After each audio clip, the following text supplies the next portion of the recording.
Union Budget 2024 has laid the roadmap for the Indian financial fortunes of 2024, and joining us today in this interview is Mr. TV Somanathan, Finance Secretary, Government of India. Welcome to Republic TV, sir. So starting with this broad, surprising budget to a lot of people, and also a welcome budget for a lot of people as well. What was a broad thought that you had while crafting this year's budget? So I think the main emphasis in this budget, and I think it comes out clearly in the way that the speech has been presented, was to give a big thrust to employment, both directly through employment related schemes and incentives, but also indirectly through an improvement in skilling, provision of skills, and in encouragement to employment intensive sectors and employment intensive employers like MSMEs. MSMEs are particularly important in terms of generating jobs. So I think employment was the primary focus of this budget. But in addition to that, we have also kept up the theme of continuity with the aims of earlier budgets. So capital investment, infrastructure, and fiscal prudence. These have been hallmarks of the last few budgets, and those themes remain very strong in this budget. That's the continuity, and the newness is on the thrust on employment. Right. So, sir, since you talked about the fiscal prudence, and we also know that this budget was also to lay the roadmap for Viksit Bharat. Yes. And when we talk about Viksit Bharat, so do you think that fiscal prudence, which is a dominant theme of this budget, is going to continue in the next budgets also, going forward in laying the road for Viksit Bharat? Certainly. I think that for India to become a developed country, we have to be macroeconomically stable, financially strong, and we have to have credibility with both our investors and our citizens. The experience of countries which have been fiscally imprudent, including some of our neighbors, and even the case studies of a few state governments which have gone through a lot of financial troubles, shows clearly that if you lose fiscal prudence, you basically lose the foundation on which development can be built. Right. So you can try to build a huge superstructure, but if the foundation is loose or weak, it will not stand up. And therefore, it is almost a sort of bare necessity that you have to be fiscally prudent. Otherwise, you will end up with a situation where your interest burden will be rising. More and more of your tax revenue goes away just in paying interest on past debts. Then you have nothing left to spend on either investment or on public welfare.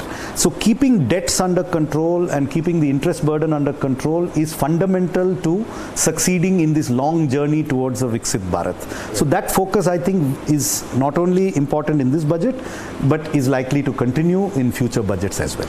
So a lot of people are very happy with how the budget has included employment as its main focus. There is a special, segment for women, having, the budget has kept in mind the inclusion of women in workforce. But overall, there is a general feedback that the government may not have kept the middle class's interest in mind.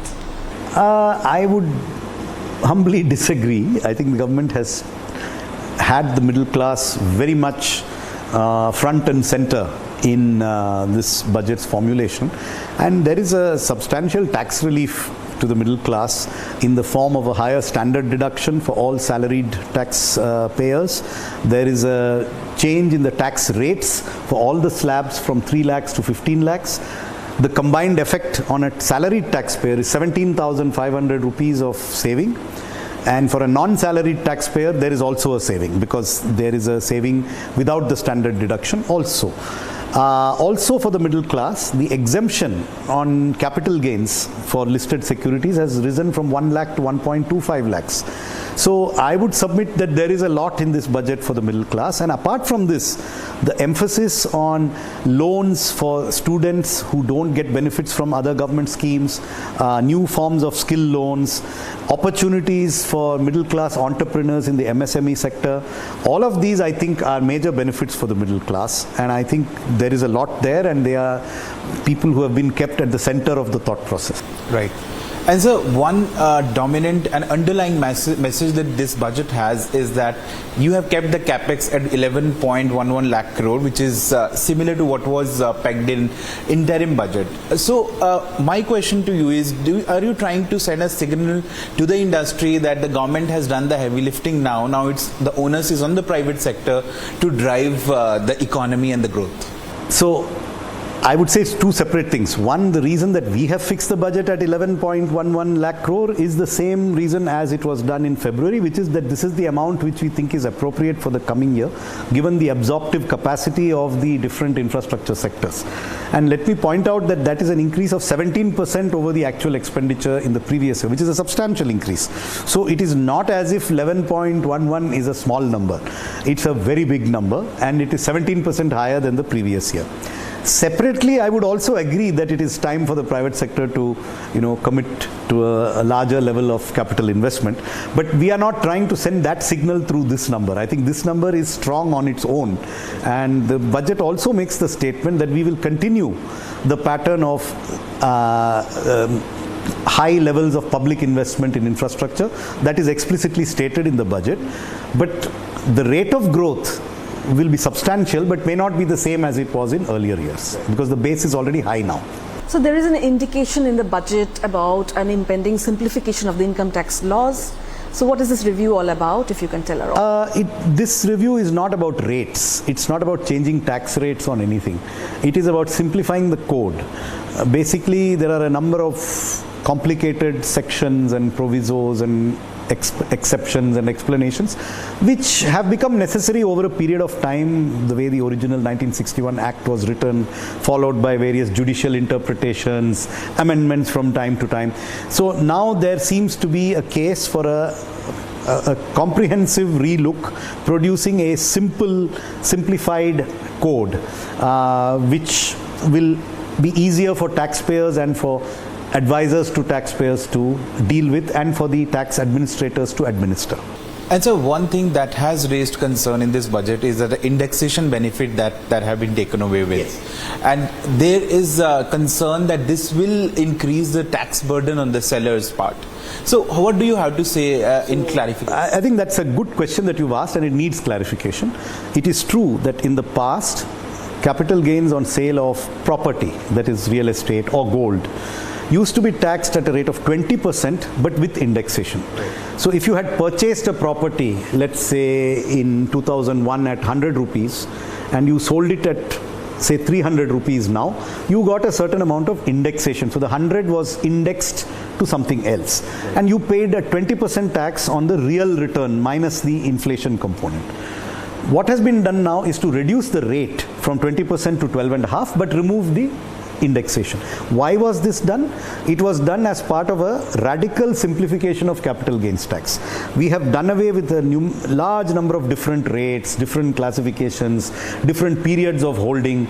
Now it's all simplified. All long-term gains are at 12.5% without indexation. Earlier, some had indexation, some did not have indexation. Coming specifically to the question of property, generally property returns in India have been high. People invest in real estate. Why do they invest in real estate? Is it to get the return on a fixed deposit? No. If you wanted a fixed deposit return, then the safest place is fixed deposit. People go into real estate because they expect a much higher rate of return. And our calculations show very clearly that if your rate of return is 11% or above, and which is what people typically expect in real estate, in fact, it can be 20%, it can be 25%. If your annual return is 11% or more, then even if you knock off the benefit of indexation, you are better off in the new regime. Because let me give you an example. If your rate of return is 20% per annum and inflation is 5% per annum, what is your net gain? 15%. So earlier you would have paid 20% on the 15%. Now you will pay 12.5% on the 20%. You will actually pay less in the present regime than with indexation. So in real estate, in most cases, people will actually be benefited and will not be losers. There may be some rare exceptions, but that would be unusual. I mean, the majority of people would be better off, and we have fixed this 12.5 on the basis that it will actually not harm the vast majority of property taxpayers. So coming to jobs, The economic survey gave a clear indication of the number of jobs India needs to generate over the next 10-12 years. Now, the budget soon after made some very elaborate arrangements through private participation and government collaboration. So what is that idea? How much cooperation are you expecting from the private sector, and what continuity of this policy do you see? So there are 5 schemes. 3 of them are fiscal incentives given by the government to employers and to employees and employers. One of them is focused on first-timers, people who have never had an organized sector job before, where we will pay 1 month's salary. This is to induce employers to take first-timers, because first-timers may not be, they don't have previous experience, they might be less productive, they may have a longer learning curve. So we are saying, please take them, we'll subsidize them by giving them 1 month's wage up to 15,000 rupees. The second scheme is similar, but it says we'll give you 72% of one person year's wage over a period of 4 years if you take at least 50 first-timers, or you take 25% of your earlier number of employees. So it induces companies to employ more people in large numbers, and if they have to spend some money on training this person, then they have the benefit of a subsidy from the government. So again, the idea is to make it easier for those who have not entered the job market to get a job in the organized sector. The third scheme provides subsidies for any incremental job creation in any sector, and it doesn't have to be first-timers. And in this case, we provide a subsidy for 2 years, paying the entire EPFO contribution of the employer. The idea being that if you are in a business where you can do certain things incrementally through mechanization, automation, or through labor, then we are trying to reduce the cost of labor and incentivize a move towards more labor-intensive means of production. And this is possible, because even in a high-tech sector, the extent to which you use more artificial intelligence versus you use programmers, or the more, do you do all your packaging automated, or do you use labor for packaging? These are all decisions that companies can make. And at the margin, fiscal incentives make it more attractive to hire labor. That's the intent of the third scheme. There is a fourth scheme, which is where we will partner with the private sector to provide internships to a large number of young men and women, and this will be done through the CSR expenditure of companies. We don't expect companies to do anything from their bottom line. The existing CSR expenditure of large companies, which they are anyway mandated to do under the Companies Act, we want them to focus that to a greater degree on the training expenditure. And the government will pay will pay the lion's share of the cost of the intern, including incidental costs for him to join and to go back. And all that the company has to do is pay 10% of the stipend and cover the actual incidental costs of the training. And we expect this to work on a voluntary basis. There's no compulsion. It will be done by the top 500 companies who are required to do CSR anyway. That brings a lot of clarity on the internship bit and the employment plan envisaged in the Budget 2024. Mr. Somanathan, thank you so much for being with us on Republic TV. Pleasure.